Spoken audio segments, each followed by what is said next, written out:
Bom, agora vamos para o debate, lembrando que as perguntas, agora poderão ser feitas após o debate. Duas opções para se fazer perguntas. A primeira, escrevendo no papel, a pergunta vai ser lida aqui. E quem quiser usar o microfone depois para fazer a pergunta pessoalmente também pode ficar à vontade. Vamos lá, convidando aqui para o debate os debatedores para subir aqui ao palco, o senhor Hamilton Ramos, doutor Hamilton Ramos, da APTA IAC de Jundiaí, para compor a mesa do debate. Também a doutora Regina Carneiro, da Embrapa, a primeira palestrante do dia de hoje, por favor. O último palestrante agora, o Roberto Santinato. Por favor, também compor a mesa para o debate. Homenageado aí o doutor Luiz Carlos Fazuoli. Também, por favor, aqui compor a mesa para o debate. O doutor Rouverson Pereira da Silva, da Unesp de Jaboticabal. Também para compor a mesa. Por favor, Roberto, compor a mesa aqui para o debate.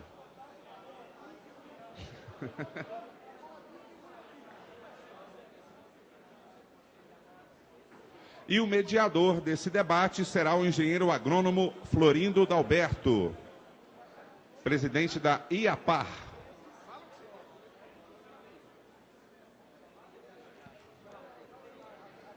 Mais uma vez, lembrando aí que as perguntas após o debate podem ser feitas por escrito, que as perguntas serão lidas aqui, e também pessoalmente no microfone.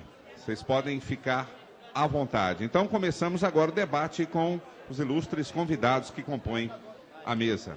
E a mediação de Florindo Dalberto, presidente do IAPAR.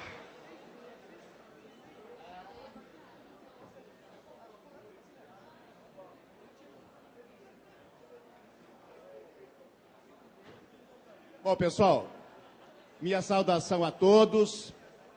É uma grande honra estar aqui, ter sido convidado para mediar essa mesa com gente assim tão ilustre, esses brilhantes cientistas, pesquisadores, técnicos que aqui estão. E eu queria então agradecer demais.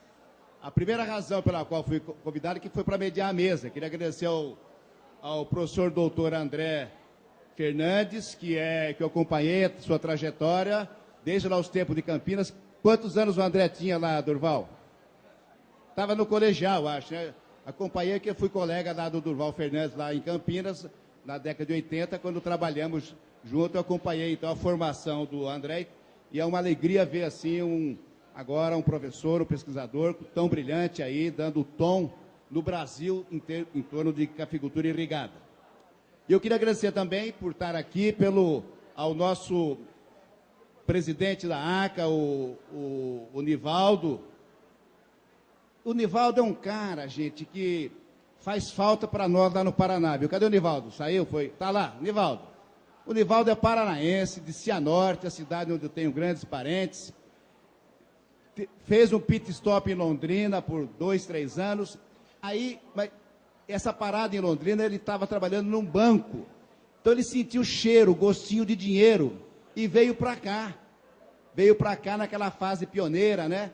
Mas trouxe para cá o quê? A inteligência, o empreendedorismo, né? E o trabalho esforçado. Está aí um empresário de sucesso, um empreendedor, mais paranaense, viu, gente? Está aqui emprestado para vocês, exportamos aqui, mas faz falta para nós lá. Foi duro substituir você lá, Nivaldo. Mas parabéns a Minas Gerais, aqui a região do Cerrado, que, como o Nivaldo, trouxe também outras pessoas do Brasil todo, que veio se juntar aqui ao povo mineiro, né? E construindo essa maravilha que temos aqui hoje, que é o Café do Cerrado, com toda essa tecnologia muito bem desenvolvida, trabalhada aqui pelos técnicos, pesquisadores, pesquisa local. Então, alegria. Então, eu quero agradecer muito. Mas teve ainda uma outra razão pela qual eu vim aqui. Acho que as coisas acontecem quando deve acontecer. Que eu vim aqui hoje, porque eu voltei a ser presidente do IAPAR, né? Voltei agora a ser presidente do IAPAR. Aliás, eu sempre fui um técnico, eu sou engenheiro agrônomo, mas sempre tive mais voltado à gestão, né? Gestão de entidades e tal. e participei da época lá da criação do IAPAR e voltei agora como presidente de novo, como gestor, só que já no âmbito mais político. Eu faço parte da corrente política do governo do Estado, né? Então, estamos lá um projeto de restauração da pesquisa agrícola do Paraná, tentando voltar a colocar o IAPAR como um grande player dessa pesquisa. Mas a razão principal que eu vim aqui, porque nós viemos aprender aqui um pouco com vocês em Minas. Acontece o seguinte, todos vocês sabem que a agricultura do Paraná é vista como uma agricultura boa, de vanguarda, né, uma agricultura moderna, só que havia uma lacuna na nossa agenda da agricultura do Paraná. A questão da agricultura irrigada não estava e não está ainda colocada na nossa pauta. E isso é uma falha, uma lacuna, porque a agricultura irrigada não é, como nós vimos aqui esses vários dias, molhar a planta. É fazer um novo patamar, é praticar um novo patamar tecnológico de agricultura. No café, na cana, no algodão, na fruticultura, na horticultura, enfim. É um novo patamar tecnológico. Então, uma agricultura de gente grande, como a que nós fazemos no Paraná, não podia continuar com essa lacuna. Então, nós estamos introduzindo essa temática na nossa agenda. Vamos realizar no Paraná esse ano o Congresso Nacional de Irrigação e Drenagem. Então, o Paraná é o estado parceiro da BID, o doutor Elvésio esteve aqui conosco, já tem estado lá, é o nosso grande parceiro. Durante este ano, estamos reunindo a inteligência técnica e institucional que existe no Paraná para construir, ou pelo menos iniciar a elaboração de um plano diretor de agricultura irrigada, com os conceitos e nos moldes que o doutor Paulo Romano trouxe aqui, o exemplo de que Minas tem feito essa experiência extraordinária. Então, viemos aqui aprender isso, entendeu? E viu, Nevaldo, estamos levando esse aprendimento, viu, Fernandes? Estamos levando esse aprendizado e está sendo excelente que a gente esteja aqui. Então, é uma honra, então, estar aqui. E queremos já de antemão convidar vocês todos para irem lá, nos ajudar mais ainda, vocês que têm já uma larga experiência em cafeicultura irrigada ou em agricultura irrigada no seu todo, e lá no Congresso. O Congresso vai ser realizado em Cascavel. Por que Cascavel? O oeste do Paraná é uma região muito dinâmica em agricultura, temos lá grandes ativos como a Copavel, que realiza o show rural, temos lá pertinho Itaipu, com uma experiência extraordinária em uso das águas, nós temos lá as nossas beiras de represa, então vamos realizar lá para usar as experiências que existem lá, em Cascavel, né, vai ser lá no Centro de Convenções, no período de 4 a 9 de novembro, esperamos que vocês possam estar lá conosco participando. Muito bem, o tempo está meio adiantado, não vou me alongar mais, mas tivemos aqui nesse painel realmente brilhantes e excelentes palestras, né?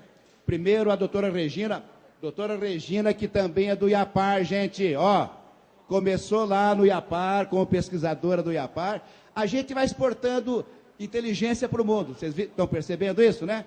Que bom, começou lá a doutora Regina, e agora está na Embrapa, né, fazendo o seu trabalho. A doutora Regina nos trouxe aqui uma abordagem mostrando o rigor e a profundidade científica com que é feita a pesquisa. No caso dela, o exemplo foi a nematologia, né? Doutora Regina, a sua palestra foi realmente de uma abordagem científica profunda e é de nosso interesse, sim, saber a profundidade com que as coisas são feitas na pesquisa, porque nós, produtores, técnicos, sentimos, então, o respaldo que isso nos dá, né? Agora, nós não somos aqui nematologistas, é claro, né? E essa sua apresentação, certamente, no meio dos seus pares da nematologia, né, seria muito mais ainda apreciado, mas para nós foi muito importante, né?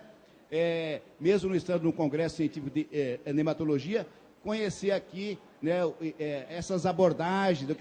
Mas fiquei triste com uma coisa. Eu falei aqui que a gente exporta paranaense para todo lado, e agora a doutora Regina trouxe aqui que temos também um meloidógene paranaenses, que nós estamos, espero que não estejamos exportando muito por aí, não é verdade? Mas, meloidógene paranaense, ora veja só, doutora Regina, que nome vocês foram dar nesse bichinho que faz tanto mal para a cafeicultura, né? Esperamos, então, esse paranaense, sim, vamos ter que matá-lo, né? Vamos ter que estrangulá-lo, né? Mas parabéns pela sua palestra, foi excelente nesse aspecto de trazer aqui. O doutor Hamilton Ramos, ninguém falou aqui, o doutor Hamilton é meu colega, eu sou presidente de um órgão de pesquisa do Estado, ele é meu colega, diretor-geral do Instituto Agronômico de Campinas, o nosso tradicionalíssimo e histórico Instituto de Pesquisa. E nós tivemos junto lá numa mesa agora, recentemente, no Água Café, ele expôs lá muito brilhantemente toda a trajetória histórica aí, né, de quantos anos, o que o IAC fez para a agricultura, especialmente para a cafeicultura desse país, muito, muito bom. E nós fazemos parte de uma rede da pesquisa estadual. Olha, a pesquisa nesse país, gente, é o seguinte, tem a Embrapa com a sua enorme competência, com a sua enorme capacidade técnica e instalada, tal, mas temos também as entidades estaduais, o IAPAR lá no Paraná, o IAC em São Paulo, a EPAMIG aqui em Minas Gerais, o INCAPER lá no Espírito Santo e em vários estados.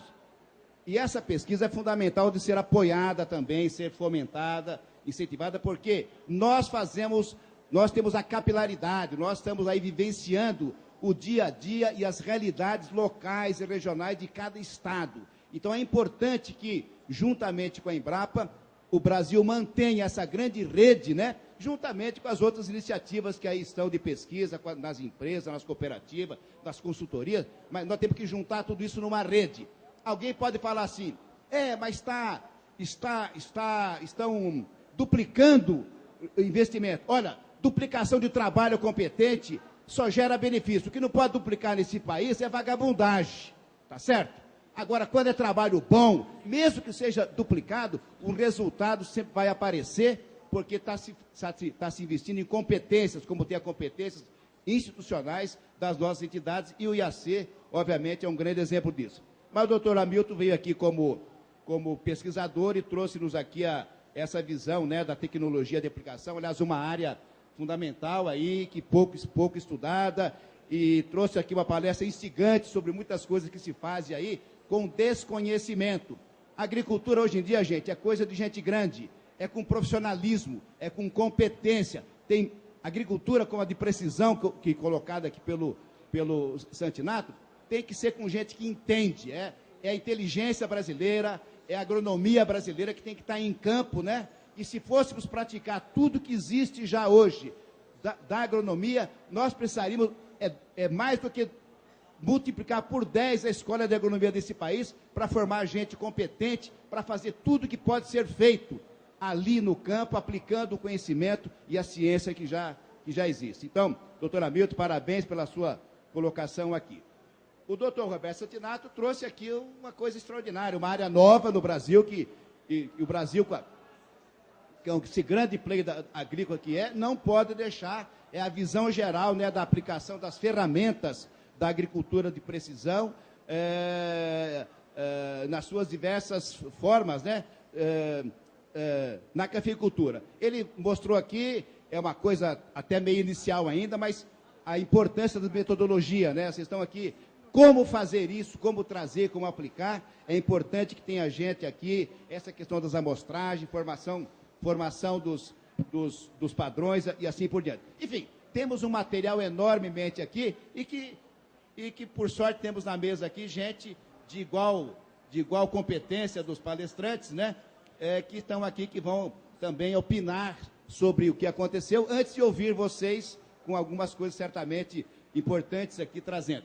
Mas eu tenho essa alegria de ter aqui comigo o nosso grande Luiz Carlos Fasuoli.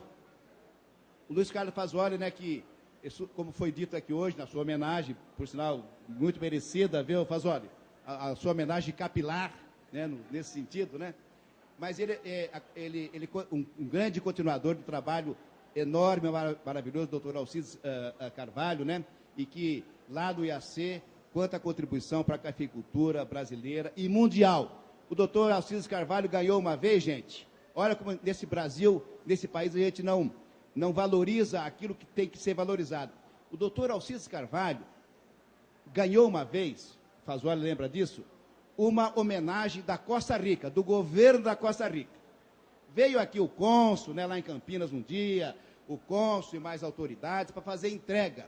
Eu fiquei emocionado, que fiquei arrepiado, quando lemos lá, né, Fazoli, no diploma que ele recebeu, que ele estava sendo homenageado porque ele era considerado na Costa Rica um beneficiador da democracia.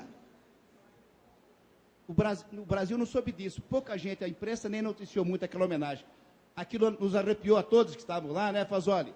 Olha, lá na Costa Rica, eles acharam o doutor Alcides, que era foi um baluarte da democracia do país.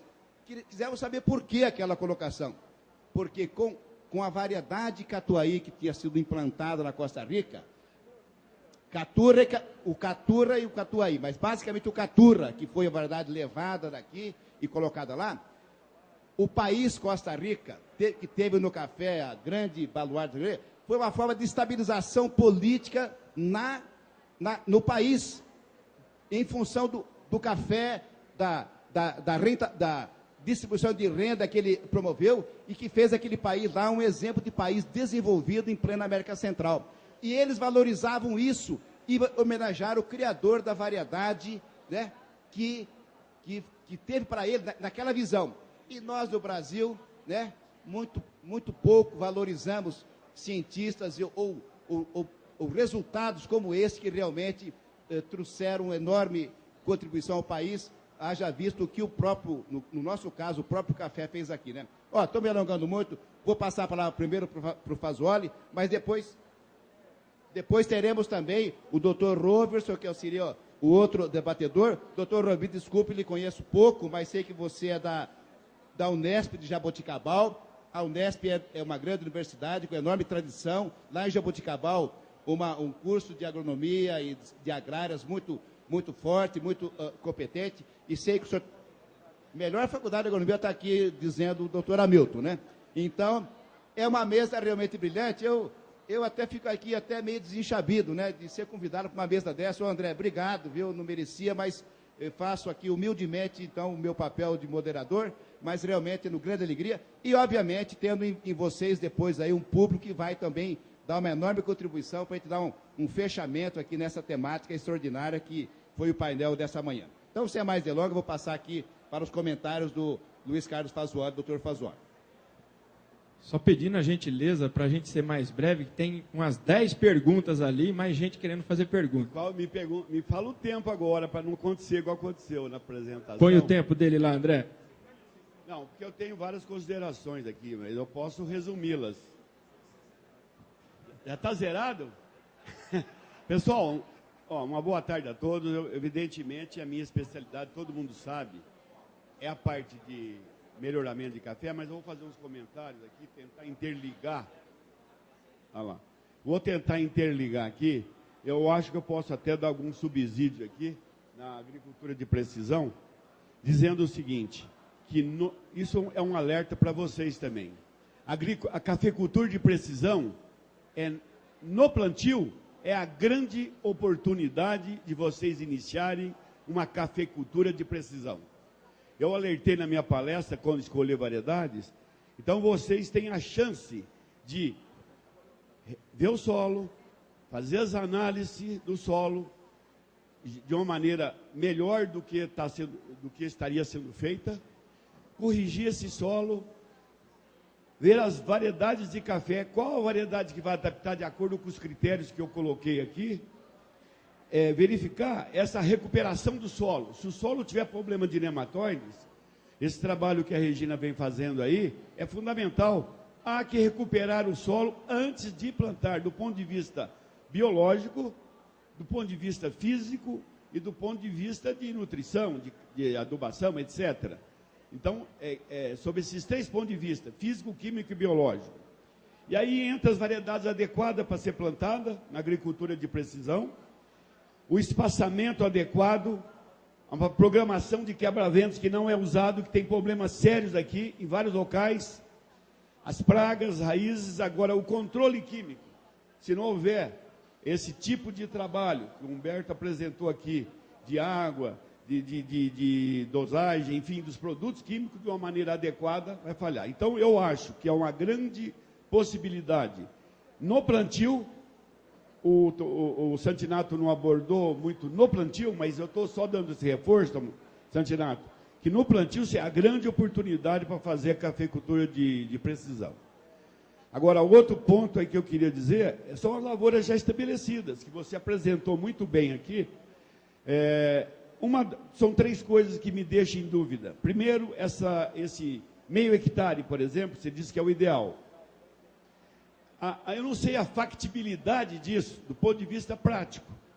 Eu acho que em produção é possível, mas em pragas e doenças, eu acho que é mais difícil. Mas eu acho que a cafeicultura de precisão, ela está incipiente, mas ela tem que começar, e eu acho que no futuro, breve, nós teremos que fazer. O grande problema é a factibilidade disso, execuibilidade disso, como fazer isso aí. E a grande contribuição que ela está trazendo é a retirada das amostras, que nós fazemos manualmente, e a retirada das amostras é feita de uma maneira sem erros, numa profundidade adequada, nos locais adequados, e com o passar dos anos, nós teremos condições de conhecer todo o solo em sua intensidade aí, porque provavelmente as amostras não seriam tiradas no mesmo local, né? E nós temos chance, então, eu queria deixar 3 questões aí para você responder, assim, comentários. Como é que é a adubação nitrogenada, e você não colocou testemunho no seu trabalho? Eu, pelo menos, não percebi. Eu acho que nesses pivôs, deveria deixar um quarto do pivô de testemunha da cafeicultura tradicional que ele está fazendo, para ver o custo-benefício. Porque tem o custo-benefício baseado nos insumos, enfim, no que foi aplicado. Mas em relação a uma testemunha, eu acho que, eu não sei se eu não entendi direito, nesse trabalho seu, colocar uma testemunha normal que a fazenda faria ou faz. Não sei se tem. Eu não percebi aqui, né? E outro é o tamanho da amostra, se fizesse um comentário. E a terceira, a terceira colocação, bom, eu falei da testemunha, essas amostras de folhas, muitas amostras, como que o pessoal vai conseguir fazer? Qual o custo disso? Pode ser que nós vamos chegar no meio termo. E para a Regina, eu queria perguntar, do ponto de vista prático, o que você recomendaria para controlar os nematóides, para trazer uma mensagem aqui? A sua colocação foi belíssima. Se você tem alguma colocação de resumir, olha, para exígua, como é que eu faço isso, como eu devo fazer, desde a recuperação do solo, etc. Fizesse um comentário aí, que eu acho que o pessoal, não sei se está esperando isso. E o Hamilton aí, a gente não é minha área, eu não entendo nada disso. Então, eu apenas achei a palestra sensacional, eu acho que isso aí vai contribuir para a cafeicultura de precisão. Eu queria interlaçar isso aí, acho que meu tempo já acabou, está no 0 lá.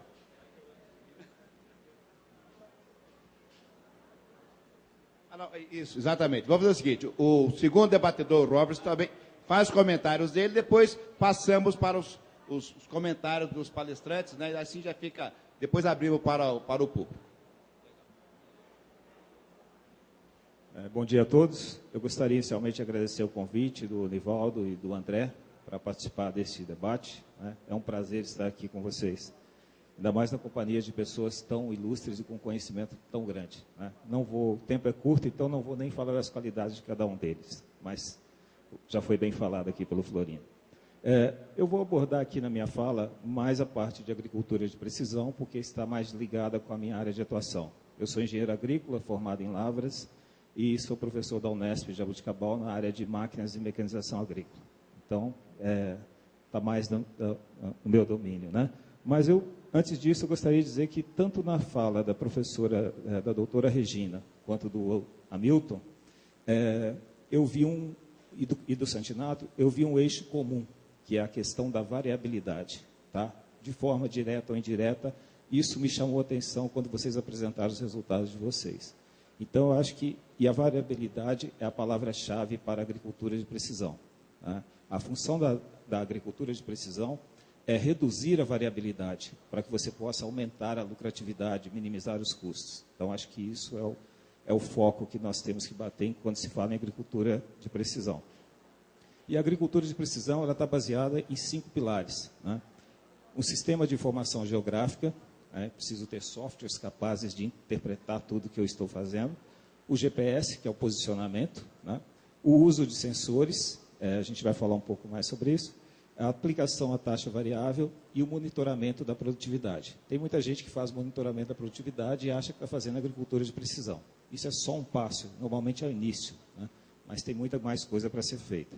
E a cafeicultura, nesse contexto, ela tem um potencial muito grande, eu vejo dessa forma, para a utilização da agricultura de precisão, ou, como a gente tem chamado, da cafeicultura de precisão, né? É uma cultura que tem uma elevada receita por área quando comparada com grãos. Ela é manejada normalmente em talhões, o que ajuda a ter maior homogeneidade, facilita bastante, né? É uma cultura perene, facilita as operações de georreferenciamento, e o preço do café está associado à qualidade do produto. E se nós reduzirmos a variabilidade da qualidade, nós vamos ter um preço melhor. Em agricultura de precisão, nós temos basicamente 2 tipos de intervenções possíveis. A intervenção baseada numa informação passada e aquela baseada na informação presente. Quando eu falo em informação passada, eu estou falando em variabilidade temporal. Os gráficos do Santinato mostravam bem isso. A cada safra, como é que mudava a aplicação dos diferentes defensivos e como a resposta também. Isso é variabilidade temporal, né? E a variação no tempo presente, ela vai trabalhar com a variabilidade espacial. Como é que as coisas estão mudando no espaço. São 2 coisas que nós temos que atacar concomitantemente. Então, diante disso tudo, qual seria o cenário futuro para a cafeicultura de precisão, né? Eu acho que a médio prazo é irreversível, se nós queremos minimizar custos e aumentar qualidade e produtividade, ela é irreversível, né? Mas ela tem alguns obstáculos, né? E o principal obstáculo que eu vejo está relacionado com a questão da amostragem, que o Fazzuoli também comentou aqui. Fazer essa amostragem não é uma tarefa fácil. O Geraldo já saiu, mas eu gostaria de registrar aqui os parabéns para ele, porque eu perguntei para ele agora há pouco se ele tinha ideia de quantas folhas ele coletou para fazer essas amostras, né? Ele falou assim, professor, umas 10 mil. Eu falei, foi um pouquinho mais. Numa conta rápida aqui, foram 27.600 folhas coletadas. Então, é um trabalho, como eu costumo falar para os meus alunos, é um trabalho de presidiário, né? Mas alguém tem que fazer para que a gente tenha essas informações, esses conhecimentos. Então, o obstáculo é definir a amostragem, o grid que nós vamos utilizar, né? Se eu vou usar de meio hectare, de 1 hectare.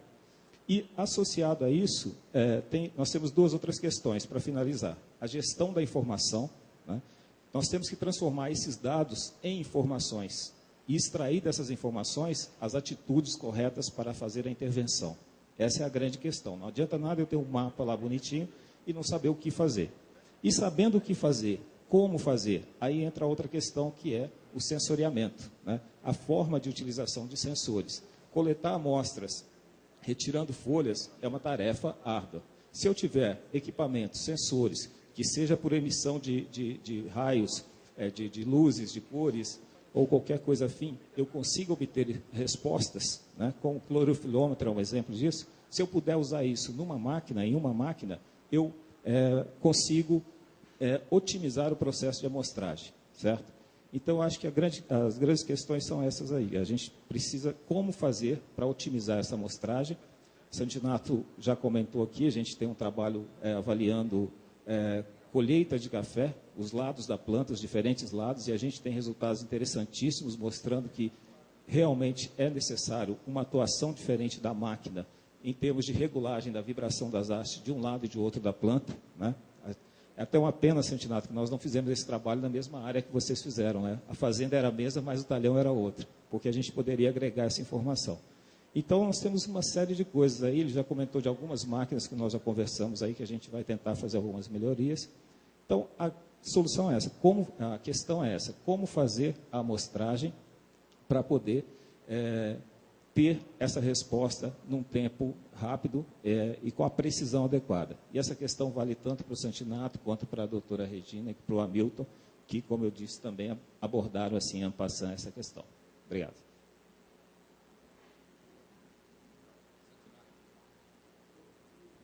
Bom, vamos lá com o Fasoli. Fasoli, esse trabalho tem testemunho, tá certo? E nós fizemos, porque foi feito assim, quando você tem a geral, e depois nós fizemos as grades, com 8, com 4, com 2, para ver. Então, determinadas avaliações, na área da professora aqui, por exemplo, nematóide, com 8, nós achamos um pontinho aqui, um pontinho lá.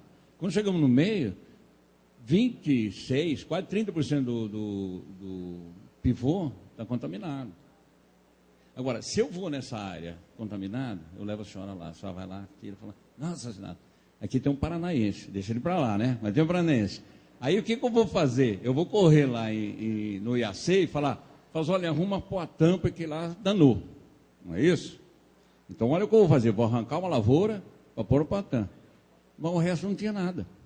Entendendo? Ou então ela é um exígua. Então eu vou lá e falo, não, põe um inseticida de solo, nematicida de solo. Aí eu ia pôr no pivô todo. Entendendo? Aí eu vou localizar. Então, a amostragem, na minha opinião, tem que ser de meio. Se você falar assim, essa amostra é loucura, não é. Tá? O custo vai estourar, não é. É R$260 a 300 pau por hectare. E essa amostra de nematóide, ela não vai lá fazer todo ano. Eu fiz um diagnóstico aqui, nós fizemos um diagnóstico de tudo da lavoura. Se eu preciso subsolar, se eu preciso cortar, se eu preciso tratar nematóide, se eu preciso fazer cercóspora, se eu preciso fazer tudo. Tá certo? Nós gostaríamos de pedir para a mediação, se é possível, nós temos 7 perguntas do pessoal, são 12:30, se a mediação nos deixaria passar algumas perguntas para a conclusão. Passamos para... Vamos certo. Intercalando as perguntas. Ok, então. Okay. Põe lá, André. Para a doutora Regina, como tirar a amostragem para avaliar existência de nematóide? Quem fez foi o Emerson de Cristalina. Emerson, é bastante simples. Você teria que na lavoura coletar raízes envoltas por solo umedecido, colocar num saquinho plástico e enviar para o laboratório. Nunca coletar só a raiz e deixar muito seca, porque os nematóides, eles são aquáticos, eles precisam de água. Então, sempre a raiz e envolta por solo, é o que basta, solo umedecido. Complementando a pergunta, qual a faixa em profundidade do solo que ocorre o maior ataque dos nematóides? E ele pode ser encontrado em até qual profundidade? Bom, os nematóides podem ser encontrados até 1 metro. Se a raiz for até 1 metro, ele vai até lá, certo? Então, ele pode dar mais menos, a quantidade é menor na profundidade. O que se recomenda é até os primeiros 50 centímetros. 50, 60 centímetros, você pode retirar a amostra. Provavelmente, essa amostra vai ser bem representativa. Foi demonstrado sobre o gênero meloidógeno. Será que o Pratylenchus também não teria grande importância? E os outros gêneros? Bom, na verdade, o Pratylenchus vem aparecendo em algumas regiões do Brasil, sobretudo após gramíneas. No Brasil, ainda ele é considerado um gênero secundário, mas é importante, por exemplo, na Guatemala. Na Guatemala, o Pratylenchus é um gênero muito importante, tão importante quanto o meloidógeno, mas no Brasil ainda não. O segundo gênero realmente é o meloidógeno, que é o mais importante, e não há outros gêneros que ocorrem no Brasil como parasitas obrigatórios do cafeiro. Passar para uma pergunta da plateia, alguém quer fazer uma pergunta? Só que a gente pede a gentileza de ser rápido, gente, senão a gente tem que ser mal educado e cortar o negócio, que nós estamos adiantados, hein? Bom dia, doutora. Eu gostaria de fazer uma pergunta para a senhora e também depois para o doutor Hamilton. Para a senhora, a primeira parte da palestra, a senhora falou que nematicida tem pouca eficiência, quase nenhuma, e a gente vê que existe vermectina, outras moléculas, abamectina, sendo trabalhado. A senhora tem algum resultado sobre isso, já? eu posso lhe dizer o seguinte, se for para meloidógena exígua, você pode entrar com nematicida que ele vai reduzir a população e o cafeiro vai reagir bem, porque o meloidógena exígua é um nematóide que ele não destrói o sistema radicular. Então, ele forma galhas tradicionais e o nematicida pode ser colocado no início. No início, quando você vai colocar a tua lavoura, para a planta realmente pegar força e sair bem. Vários nematicidas estão aí no mercado, mas o grande problema é que eles são altamente tóxicos, né? E não são recomendados para meloidógena paranaenses e para incógnita, porque os vários resultados já mostraram que eles não são eficientes. Então, nesse caso, já vou responder a pergunta do doutor Fasoli. Na verdade, nesse caso, a resistência genética, em caso de paranaenses e incógnita, é a única saída. Mas para exígua, você pode fazer um manejo inicial de solo, pode fazer uma rotação, pode usar nematicida, adubar bem, matéria orgânica, você vai conseguir conviver com o nematóide na lavoura. Muito obrigado. Doutor Hamilton, para o senhor eu achei muito bom, parabéns, porque é uma matéria nova, inclusive nas faculdades hoje são poucas que estão colocando, inclusa a sua matéria, e para nós na agricultura é muito importante. Eu vejo o pessoal aí lavando pé de café, dilui o veneno e nem eficiência não tem. Eu vejo café aí com fitotoxicidez na parte externa e na parte interna com a doença. Então, meus parabéns, é disso que a gente precisa. E assim, me chamou a atenção porque 100% dos seus trabalhos com redutor de pH foi negativo. E eu estou aqui com um produtor aqui que produz muitas culturas, dentre elas o café, tomate, soja, milho. E assim, ele me perguntou, e pH de 11, que eu tenho hora que eu tenho produto que vai aplicar, eu não vou fazer nada, nada mesmo. E outra questão, a questão de, que o senhor falou sobre a dispersão da água, sobre a quebra da tensão superficial. Tem produtos também que quebra demais e aumenta a evaporação, porque pelo que eu vi, tudo de vocês é o equilíbrio entre esses fatores. Eu acho que a Fênix Café está de parabéns e tudo que foi falado é equilíbrio entre tudo. É o tripé da natureza, físico, químico e biológico. Obrigado. Vamos lá, tem várias formas de encarar. Primeiro, você tem que entender por que o pH está 11. Né? A gente tem que entender que a água não tem poder tampão. Ou seja, a água ela não tem capacidade de manter o seu pH. Então, se você tem uma água, porque o pH dela natural é 11, e quando você joga o produto, a variação desse pH ela já é natural. Tanto que se você pegar pH de 11 para trazer para 6, se você usar quanto de redutor de pH você usa nisso, o percentual é baixíssimo. Dá menos de 0,5% de redutor de pH na calda, você já tem uma variação muito grande desse pH. Então não se preocupe com o pH. Preocupe-se em entender como está a sua água. Se você tiver um pH 11 e tiver uma água dura, aí é problema, porque a água dura tem poder tampão. E nessa água, como você percebe que essa água é dura? Quando você precisa começar a aumentar a dose do redutor de pH para ter a mesma variação do pH. Aí é problema. Tá? Então, se preocupa no porquê, não o que está acontecendo, mas no porquê está acontecendo. É aí que te leva, o porquê é que te leva às respostas que você precisa. E segundo, o que a gente tem visto é que não tem uma relação direta de quebra de tensão superficial com velocidade de evaporação. Aquele antievaporante que eu mostrei para vocês, que tinha um poder ele foi um dos produtos que mais reduziu a tensão superficial e ele tinha um efeito antievaporante. Mas, via de regra, isso que você está falando pode ser real. A quebra de tensão está relacionada com o aumento da evaporação, e é um cuidado que precisa ser tomado. Mas não é regra. Tá? Pode não acontecer.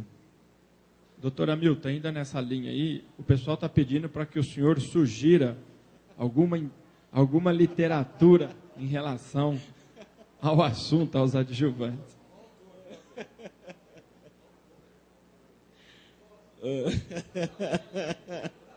Uma outra tabela de pH, para fazer uma tabelinha de pH para vocês, tá bom. Olha, esse é um assunto bastante novo. Eu não conheço nada assim de publicado nessa área específica. Nós, inclusive, começamos a trabalhar nisso porque o nosso objetivo final é o seguinte: nós achamos que nós devemos ter dado para uma mudança de legislação.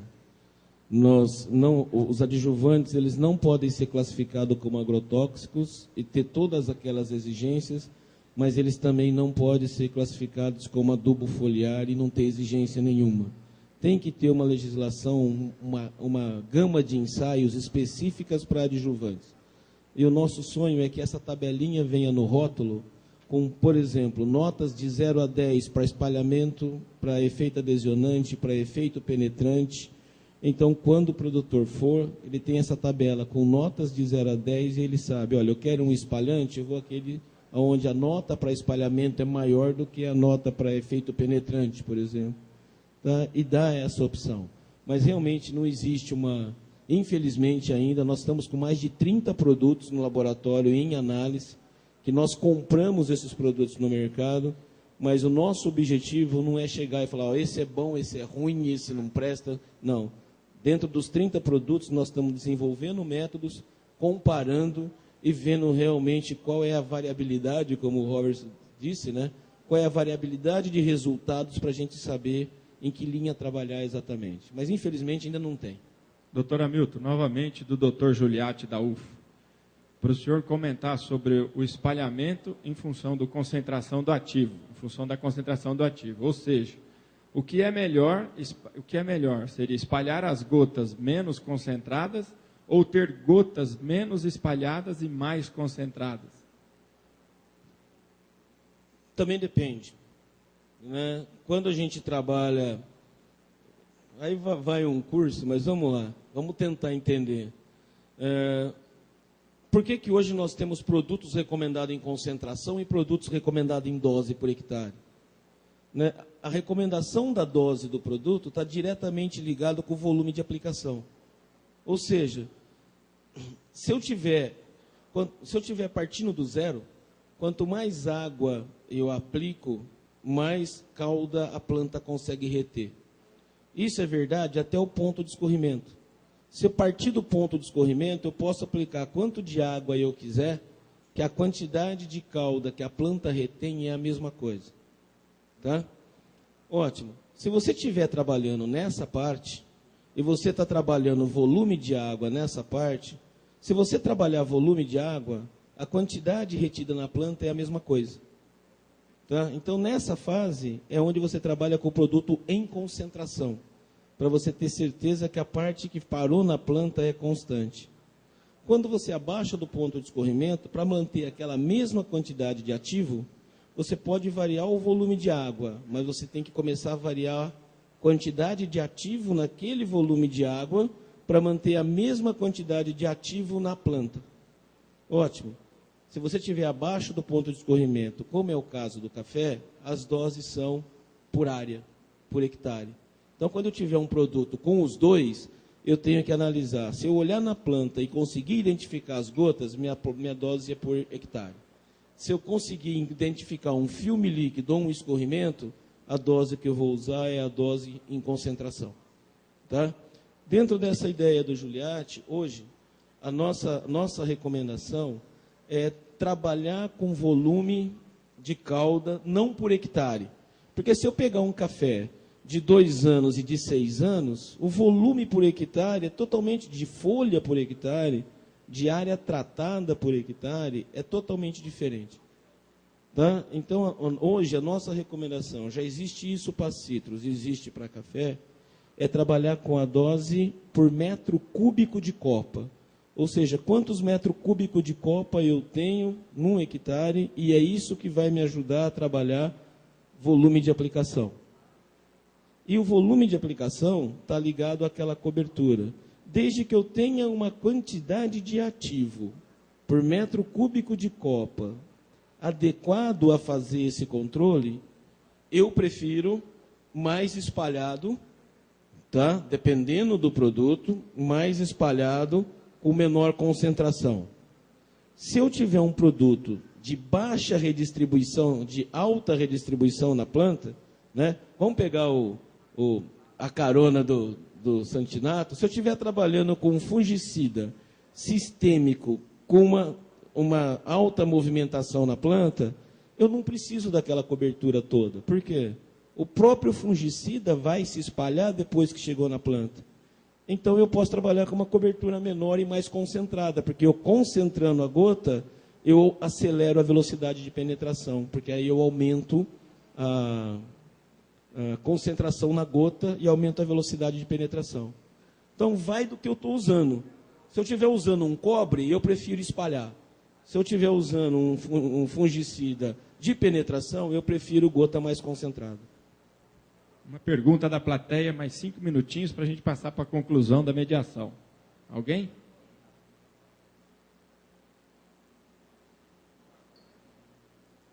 Santinato, eu tinha esquecido que você está preocupado com a adubação líquida, mas em cereais, boro, manganês, ou até os dois juntos, já estamos fazendo concentrado, né? No café daria resposta, né? Granulado, em vez de... Não, eu falei só do boro líquido, porque você já tem um pegador. É evidente que, dependendo da dose, se você usar um Lexita, por exemplo, para boro, você vai trabalhar com granulado. É uma granuladeira, né? Aí você liga, seria a mesma coisa de uma adubadeira normal, só que uma granuladeira desse que a gente usava aí para inseticida, fungicida de solo, ela funciona normalmente, bem, né? Isso aí. Santinato, quantos levantamentos foliares você estaria indicando por ano para controlar a praga, doença, fertilidade, terão que ser feitos para atender a necessidade de cultura? A pergunta é do Carlos Eduardo de Unai.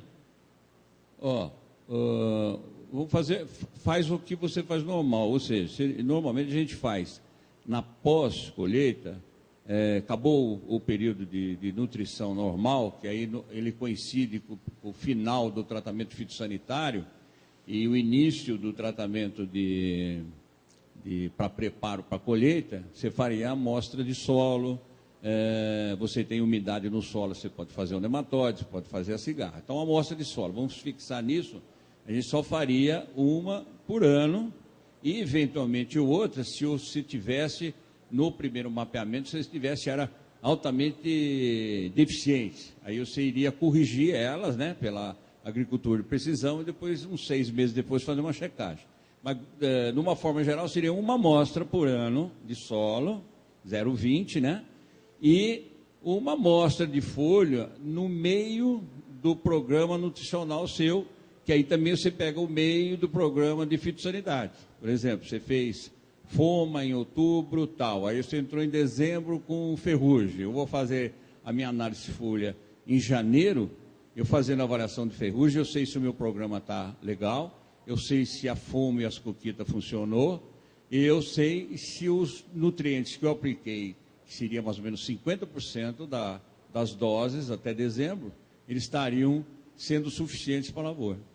Então, 2, uma foliar e uma de solo. E aproveitar, quando você vai fazer do solo, você fazer, no caso aí, a cigarra, nematóide e tal, subsolar, se vai precisar, para depois você fazer o programa do ano seguinte. E no caso das folhas, quando a gente pegar aquilo lá, você, além da determinação da análise química da folha, vamos chamar assim, você faria as das doenças para ver se o seu programa que você instalou está sendo perfeito ou precisa de correções. Okay? O Bruno Borges, da Sonda Terra, Santinato, quer saber como que você mediu a compactação do solo. Foi com penetrômetro ou qual é o outro equipamento? Não, foi...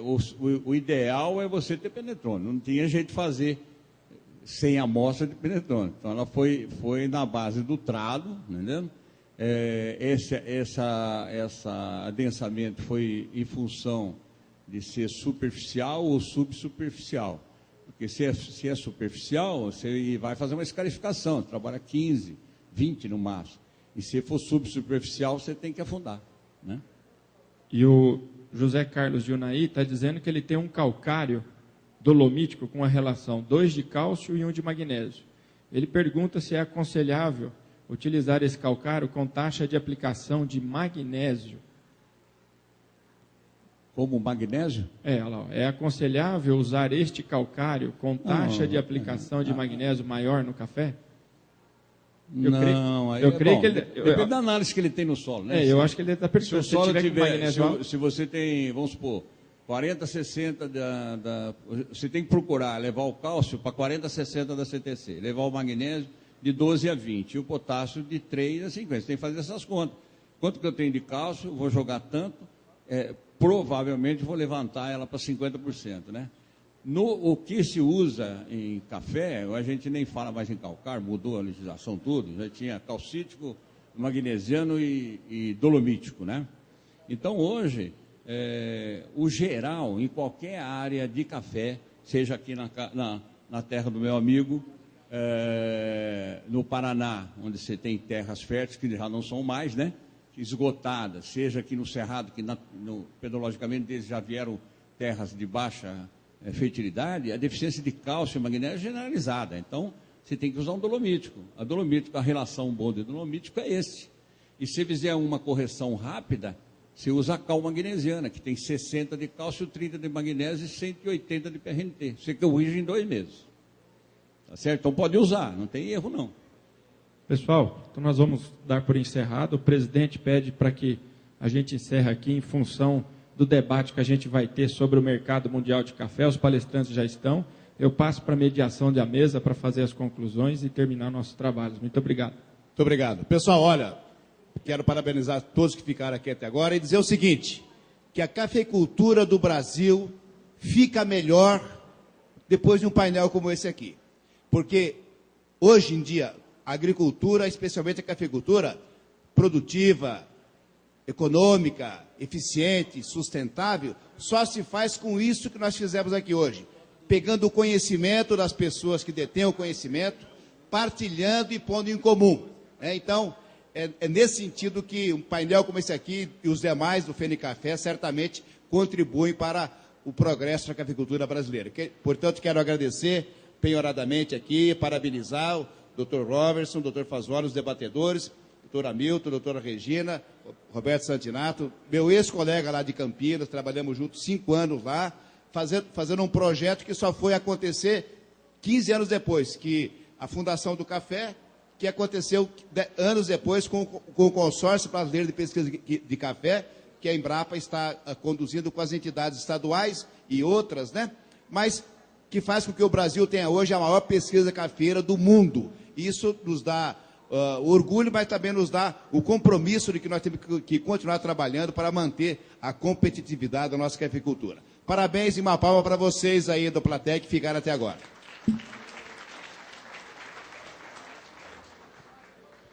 Bom, vamos dar um intervalo para o almoço. Às 14h, daremos andamento às palestras do último dia, né, da FENICAFÉ. Agora, só pedir a atenção de vocês um pouquinho aqui. O Nivaldo, ele quer fazer uma homenagem agora para o Fasuoli, mas é uma homenagem séria agora, viu, Fasuoli? Pessoal, aquela homenagem que o Fasuoli recebeu foi do agronômico de Campinas e dos colegas dele. Agora nós vamos fazer uma homenagem da Associação dos Cafeicultores e dos cafeicultores em agradecimento ao que ele tanto fez pela cafeicultura. Cadê o Carlos? Ué, cadê o... Espera aí, só um minutinho. Oi?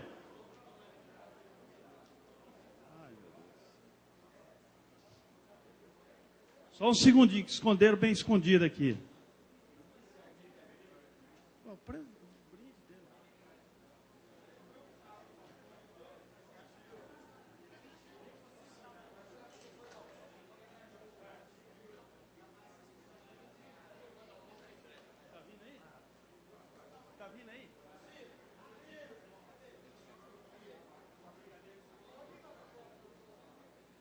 Ah, tá, desculpa aí.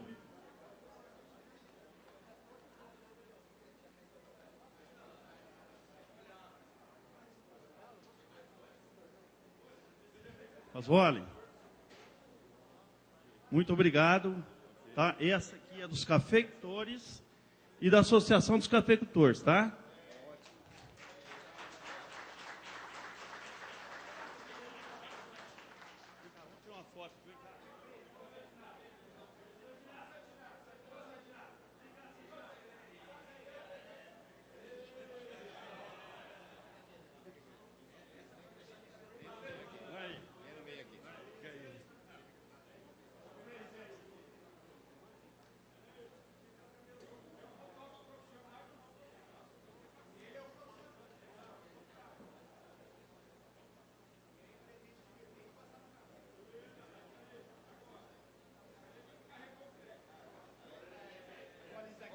Pessoal, isso dá...